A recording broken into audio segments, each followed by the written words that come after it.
This was easily one of the most difficult drawings that I've ever done. There were so many components that I normally don't try, including having more than one subject and even trying to put in a background. I went with Jill and Nemesis because I felt like they were the actual stars of Resident Evil 3's remake. When you think of that particular game, those are the two that you think of most. I decided to have the particular attack that Nemesis is doing to be the one where he's trying to attack her from behind. Usually this is a close range attack where he's got her in very close proximity. And I decided on this one in particular as opposed to something more iconic like him dragging her through the streets or even like, trying to shoot her with a rocket launcher or a flamethrower, simply for the fact that you can see Jill running from him. I wanted her to be facing the viewer instead of facing Nemesis. I felt like there would have been a lot lost had I gone that route, and I'm really glad I decided to do this. Jill herself was a little bit of a challenge. I normally draw male characters, and she definitely took on a mind of her own. I had my husband help me with poses and references. He actually did numerous videos running away from something and like attacking the way Nemesis would in this particular position.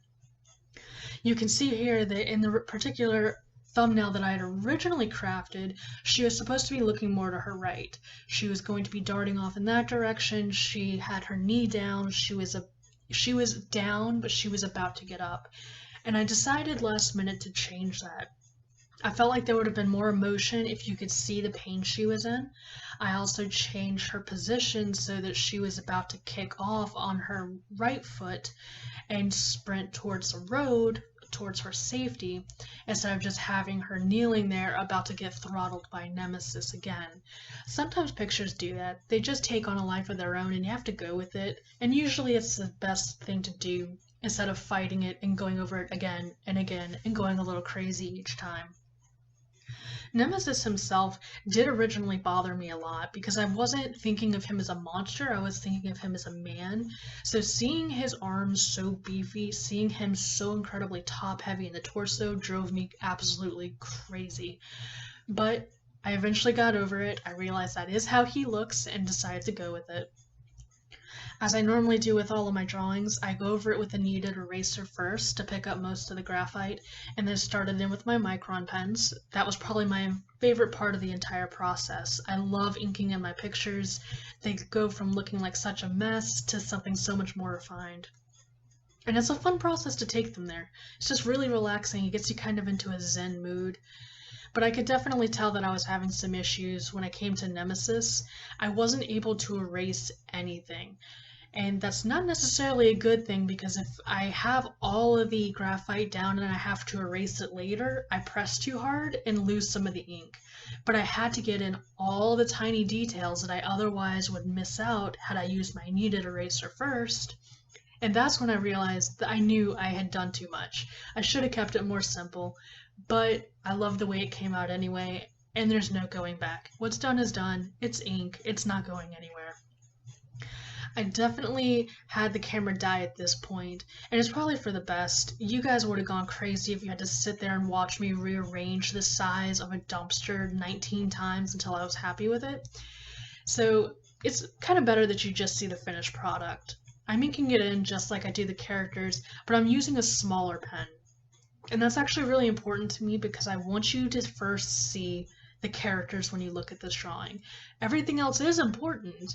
They are in a setting. I mean, they are in a city that's being destroyed by zombies and a virus. That is part of the game. It's part of the atmosphere.